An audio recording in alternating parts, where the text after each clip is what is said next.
On the day my dad came home, I decided to carry out the plan I had been thinking about for a while. I put the drug into his tea, making sure to stir it well so it would dissolve completely. After that, I handed him the cup and watched as he drank it all, without any suspicion. We left the house soon after that, knowing it would take about 4 hours for the drug to fully take effect. The drug was supposed to make him unconscious, so we needed to be patient. I had connected the CCTV cameras in my dad's house to my phone, allowing me to watch everything that was happening there even when I wasn't around. It was a smart move, and it gave me peace of mind that I could see what was going on at any time. After 5 hours passed, I checked my phone and started watching the live footage. Just as I expected, my dad was lying on the couch in the living room, completely passed out. He wasn't moving at all. What happened next took me by surprise. My dad's girlfriend, Lauren, walked into the room and saw him lying there. Instead of panicking or calling for help, she walked up to him and slapped him on the face, trying to wake him up. But he didn't respond at all. He just lay there, unconscious. Rather than getting worried or concerned, Lauren did something shocking. She started jumping up and down, clearly excited. It was as if she had been waiting for this moment. After her little celebration, she pulled out her phone and made a video call to someone. The person on the other end of the call was a man. With a big smile on her face, Lauren told him, "The old fool is dead, baby. We're rich." She was convinced that my dad had died and that she was now going to inherit all his money. Lauren had been deceived into believing that my dad had changed his will to leave everything to her. It all started when my dad introduced Lauren to our family, telling us that she was his new girlfriend. At first, we thought he was joking. My name is Scott, and my dad is 75 years old. My siblings and I are all adults now, and most of us are married. My 3 older siblings even have kids of their own, while my wife and I are still planning to start a family. My dad is a wealthy man. He and my late mother built 2 successful beverage companies from the ground up. They worked tirelessly to make their brands well known, and now their products are famous. My mom passed away 12 years ago, and my dad never remarried. So when he suddenly called us all together and introduced us to Lauren, we were completely shocked. That day, we thought my dad had gathered us for one of his usual family meetings where he gives us advice. But when we saw Lauren, we were all stunned. She looked so young, and we couldn't understand how she could be in a relationship with someone as old as my dad. My first thought was that she was just a new housekeeper he had hired. But my dad proudly introduced her, saying, "This is Lauren, my new girlfriend. I'd like you all to treat her with the same respect you give me. Since your mother's death, no one has shown any interest in me, but Lauren did. I'm happy with her." Hearing this, I felt a mix of anger and confusion. How did they meet? When did this relationship start? Were they really in love? I couldn't help but question her intentions. "Does she even love you?" asked my dad. He replied confidently, "She loves me. We've been together for a month, and I can't tell you how happy I've been. She's the best thing that has happened to me since your mother. And she feels the same, right, baby?" Lauren nodded, but I wasn't convinced. She was only 27 years old, and my dad was 75. The age difference was huge, and it was hard to believe that she could truly love him. "How old are you?" I asked Lauren, still trying to make sense of the situation. When she told me she was 27, I was shocked. It confirmed my suspicions. A young woman like her would only be interested in a man as old as my dad for one reason: his money. There was no doubt in my mind that she was after his wealth. "Dad, you need to break up with her," I said, trying to reason with him. "She's too young, and you can't seriously think she's in love with you." But my dad was blinded by his feelings for Lauren, and he refused to listen. He believed that she truly cared for him, but I knew the truth. She was only with him for what she could gain, and now, watching her celebrate on the CCTV footage, I was more convinced than ever. "I'm 52 years old, Dad, and she's young enough to be your granddaughter. This just doesn't feel right at all." I couldn't believe what I was seeing and hearing. My father, a man in his 70s, was seriously dating a woman who was only 27 years old. The age difference was so massive that it was hard to wrap my head around it. I wasn't the only one who felt this way either. My sister quickly jumped in to agree with me, her voice firm and unwavering. "Dad, this is wrong in so many ways. And you, young lady," she turned to Lauren, "there's no way you're actually in love with my father. I just don't believe it." Lauren, however, wasn't fazed by our disbelief. She looked us both in the eye, her expression sincere, and calmly explained, "I understand that it's hard for you to believe because of how young I am. But please believe me when I say that I genuinely like your dad, a whole lot. In fact, I've never been in a relationship before because I've never been attracted to younger men. Your dad is the first man I've been with, and I haven't regretted a single day spent with him. I love him." Her words were smooth, convincing even. I had to admit she was good with her words. It wasn't just what she said but how she said it that made it so believable. She didn't need to do much more than talk, and somehow, she managed to lower our defenses.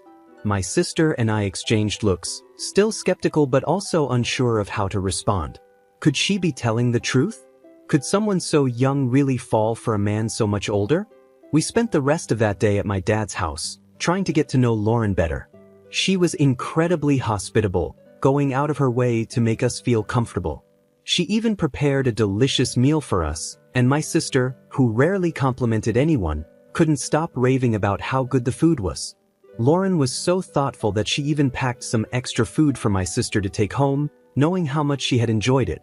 There was something so humble and down-to-earth about Lauren that made it hard to dislike her.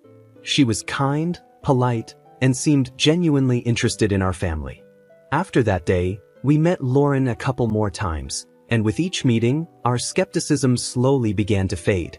She was consistent in her kindness and care, always making sure my dad was happy and well taken care of. My dad, who had been lonely for so long after my mom passed away, seemed to have found new joy in life with Lauren by his side. He would call me nearly every evening, his voice full of excitement as he recounted the day's events. He talked about how Lauren helped him with everything from cooking to laundry, even washing the dishes after meals. They went out on dates regularly, and he always sounded so happy, almost like he was reliving the days when my mom was still alive. It was strange, but in a way, it felt like my mom had come back into our lives, not in the same form, but through Lauren. As the months passed, my siblings and I found ourselves growing fond of Lauren. We couldn't help it, she was just so lovable. She wasn't just there for my dad. She also took an interest in our lives. I owned a small restaurant at the time, and although it wasn't very big, Lauren would often stop by to help me out with various tasks. She was always willing to lend a hand, whether it was in the kitchen or with organizing things around the place. My older siblings, who had children of their own, also appreciated her help. She would visit them from time to time and offer to babysit or help with whatever they needed. About 6 months into their relationship, my dad dropped another bombshell on us. He and Lauren were getting married. I remember the day he invited us over to share the news. He was practically glowing with excitement, like a young man who had just fallen in love for the first time. But there was something strange about the whole thing. According to my dad, Lauren had proposed to him. She had taken him out on a date at a nice restaurant, and in the middle of their meal, she had pulled out a ring and asked him to marry her. I was stunned. It's not every day you hear about a woman proposing to a man, especially not in a situation like this. It was supposed to be the other way around, wasn't it? Why would she take the initiative to propose after just 8 months of dating? It didn't add up. When we asked my dad why she did it, he said that Lauren was afraid he might not want to marry her because of the age difference. She was worried that he would hesitate, thinking she was too young, so she decided to prove that she was serious about their relationship by proposing herself. My dad thought it was cute and thoughtful, a sign of her commitment and readiness for marriage. I wasn't so sure. The whole situation felt off, but my dad seemed genuinely happy, and Lauren continued to be as sweet and supportive as ever. It was hard to argue against the marriage when both of them seemed so certain about it.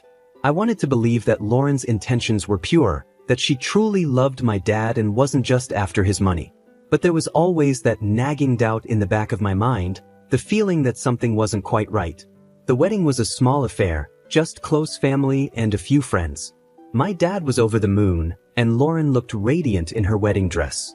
As I watched them exchange vows, I couldn't help but wonder if this was really what was best for him. Could a marriage built on such an unusual foundation really last? Only time would tell. In the weeks following the wedding, things seemed to settle into a routine. Lauren moved in with my dad, and they started their new life together. My siblings and I continued to visit, and each time, Lauren was as warm and welcoming as ever. She made my dad happy, and that was what mattered most. But despite her charm and the way she had won us over, there was still a part of me that remained cautious, always watching for signs that her intentions might not be as genuine as they seemed. Looking back now, I realized that my initial concerns were valid. Lauren had been very strategic in the way she presented herself to us, carefully crafting an image of the perfect partner for my dad. She knew exactly what to say and do to win our trust, and in the end, we were all taken in by her act. But as time went on, the cracks in her facade began to show, revealing a different side of her, one that was more focused on what she could gain than on truly loving and caring for my father. It's hard to admit, but I should have trusted my instincts from the beginning. My dad deserved better, and it pains me to think that we didn't see through Lauren's act until it was too late. Love can be blind, and sometimes, it takes more than just good intentions to protect the people we care about. At first, I thought the same as everyone else. It made sense to me that Lauren might have believed my dad would never marry her because of the significant age gap between them. So, when she proposed to him herself, I saw it as a clear sign that she was genuinely ready for marriage. That's what I convinced myself to believe, so I decided to support her in every way I could. My siblings seemed to share the same reasoning. We all came to an agreement that their marriage was okay, even if deep down, we had our doubts. It wasn't as if our disagreement would have stopped the wedding anyway. Our dad was determined to go through with it. As we began preparing for the wedding, I noticed something that seemed a bit off. Lauren was very insistent on having a court wedding instead of the traditional church ceremony. This struck me as odd, given that our family had always valued religious ceremonies. I voiced my concerns, and my siblings did the same. We felt that a church wedding would be more appropriate and meaningful, especially considering my dad's age and the traditions we were used to. My dad found himself torn between wanting to make Lauren happy and holding on to his own values. He wanted to give her the court wedding she asked for, but the idea didn't sit well with him. It was a tough situation, and we spent a lot of time discussing it. Lauren was clearly disappointed when we pushed back against her wishes, but eventually, we managed to convince her to go with the church wedding instead. Although she reluctantly agreed, it was clear that she wasn't happy about the decision. On the day of the wedding, something felt off again.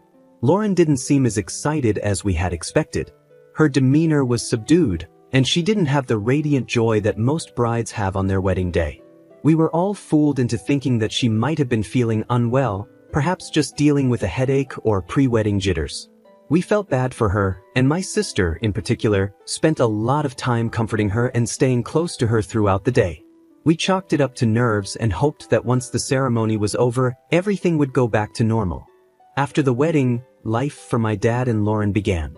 For the first 3 months, my siblings and I decided to give them some space. We thought it would be best to let them enjoy their new life together without us constantly dropping by. We wanted our dad to have all the fun and happiness he deserved with his new wife. Looking back, I realize now that this was a mistake, a silly one that we would later regret. It wasn't until 5 months later that I finally visited my dad. As soon as I saw him, I noticed something was different. He seemed quieter than usual, and it was clear that he had lost some weight. His clothes looked a bit looser, and his face had a tired, worn-out look that I wasn't used to seeing. When I asked him if he was okay, he put on a smile and assured me that everything was fine. But I know my dad too well. His smile didn't reach his eyes, and I could tell that something was bothering him. While we were talking, Lauren walked into the living room. I noticed that my dad flinched slightly as she entered, which made me frown. It was a subtle reaction, but it was enough to raise my suspicions even more. Lauren greeted me with her usual cheerful smile and sat down next to my dad, resting her head on his shoulder. We chatted for a while, but the whole time, I couldn't shake the feeling that something was wrong. As I was getting ready to leave, I decided to have a private conversation with Lauren. I asked her to walk with me to my car, hoping to get some answers about what was going on with my dad. As we walked, I turned to her and asked, "Is my dad okay? He looks different, and his behavior is strange. What's going on?" I watched as Lauren's cheerful demeanor quickly faded. She looked down at the ground, avoiding my gaze. "Your dad isn't making me happy, Scott," she finally said, her voice soft and full of frustration. "Ever since we got married, he's been distant. He pushes me away sometimes, and on some nights, he even sends me out of the bedroom. Her words hit me like a ton of bricks. What? Are you serious? He sends you out of the room? I couldn't believe what I was hearing. Yes, she replied, looking up at me with a mixture of sadness and anger. Can you believe it? I'm a young woman and I'm his wife. But he's treating me like this. She shook her head in disbelief. I was stunned. This wasn't like my dad at all. He had always been caring and considerate, especially towards the people he loved. Hearing Lauren describe his behavior made me worry even more. Something was definitely wrong, and I needed to get to the bottom of it. After our conversation, I left with a heavy heart. I couldn't stop thinking about what Lauren had told me. The image of my dad, distant and pushing her away, didn't fit with the man I knew. But at the same time, I couldn't ignore the fact that Lauren seemed genuinely upset. She had always been so good to my dad and to our family, and I had started to believe that maybe she really did care for him. But now, I wasn't so sure. Over the next few days, I tried to piece together what might be happening. I spoke to my siblings, and they too had noticed some changes in our dad during their visits. He was quieter, more withdrawn, and didn't seem to have the same energy he once had. We all agreed that something was off, but none of us could pinpoint exactly what it was. Eventually, I decided to confront my dad directly. I needed to hear his side of the story and find out what was really going on. When I visited him again, I sat him down and asked him to be honest with me. I told him what Lauren had said and expressed my concerns about his health and behavior. At first, he tried to brush it off, insisting that everything was fine. But I pressed him, telling him that I could see through his attempts to hide the truth. Finally, he sighed and admitted that things hadn't been as smooth as he had hoped. He told me that while he cared for Lauren, the age difference was starting to take a toll on him. He was struggling to keep up with her energy and needs, and it was causing tension in their relationship.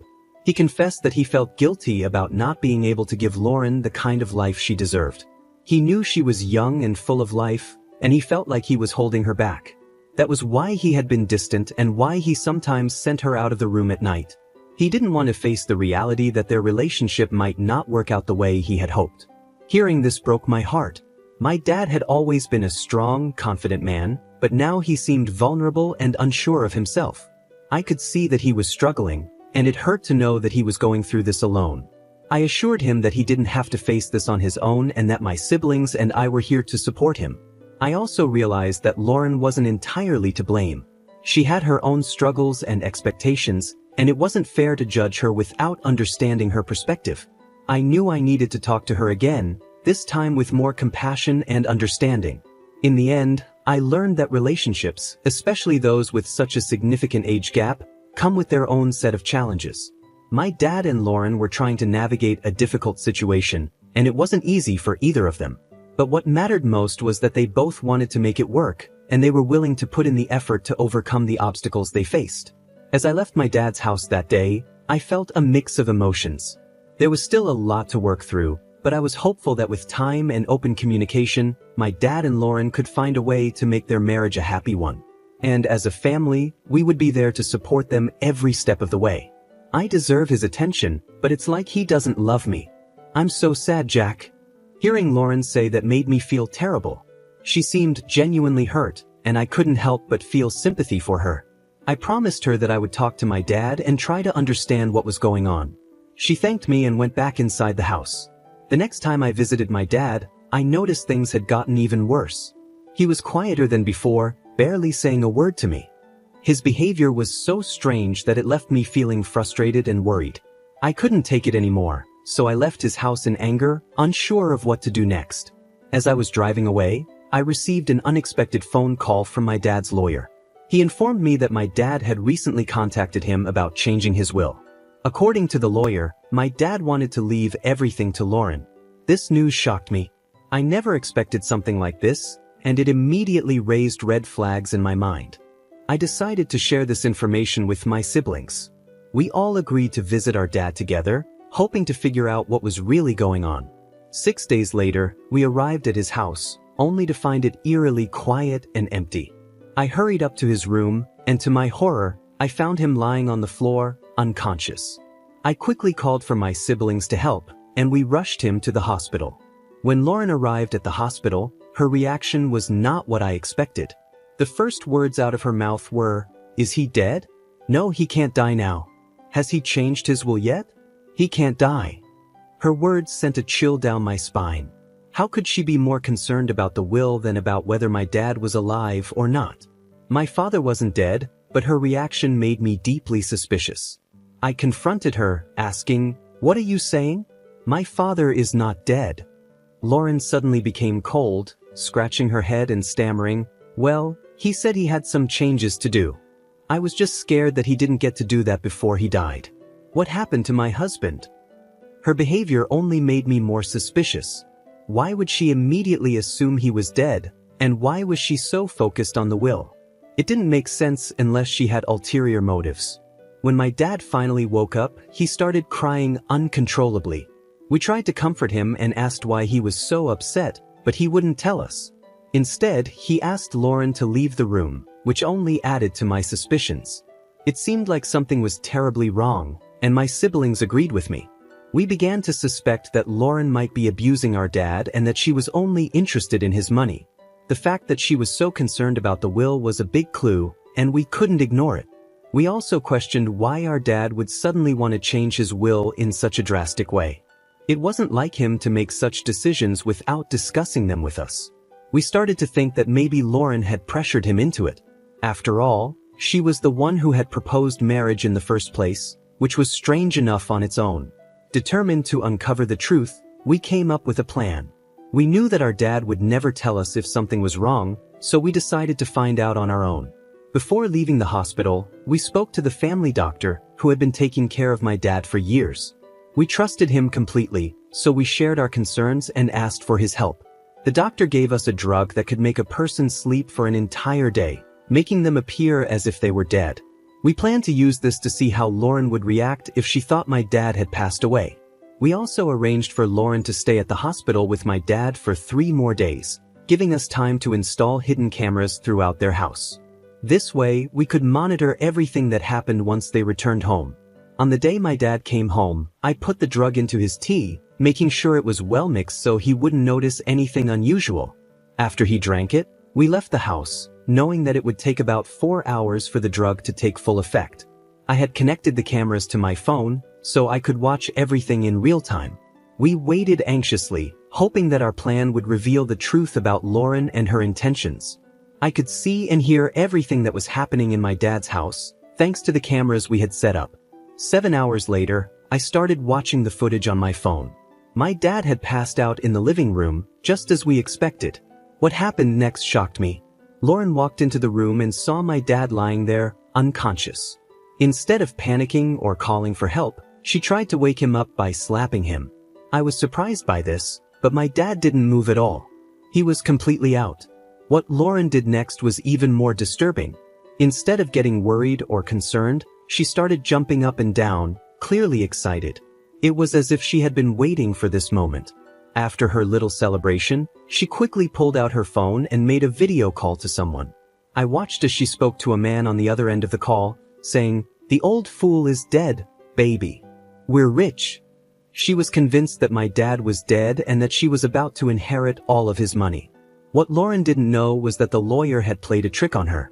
After the lawyer called me, he told me that Lauren had visited him, asking about the will. Sensing something was wrong, he lied to her, saying that my dad had indeed changed his will to leave everything to her.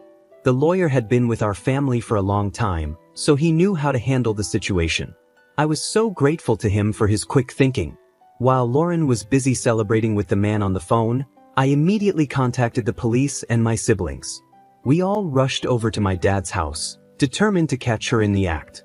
When we suddenly burst into the house, Lauren was completely taken aback. She tried to escape, but it was no use. The police were quick to handcuff her and take her straight to the station. At the police station, it was discovered that Lauren and her 24-year-old boyfriend had been plotting to scam my dad. The boyfriend was also arrested, and both of them were taken to court. My dad was heartbroken when he found out the truth, but he didn't waste any time. He immediately divorced Lauren and cut all ties with her. Once Lauren was arrested, my dad finally opened up to us. He admitted that she had been abusing him, both emotionally and physically. He also confessed that he felt ashamed and disappointed in himself for not seeing through her sooner. However, he was relieved that we had saved him from her clutches. My dad also made it clear that he would never date or marry anyone ever again. He was done with relationships after this terrible experience. In court, Lauren was charged with emotional and physical abuse as well as fraud. She was sentenced to 30 years in prison, while her boyfriend received 20 years for being an accomplice. As Lauren was being led away, she broke down in tears, crying and apologizing to us. Her parents were also in tears. They told us that Lauren had run away from home, and they had thought she was missing. We felt bad for them, but we knew that Lauren had to be punished for what she had done. She was nothing more than a gold digger, trying to take advantage of my dad's kindness and wealth. Thank you for watching. Make sure to subscribe and leave a comment down below saying, "I subscribed," and we will do our best to reply to your comment.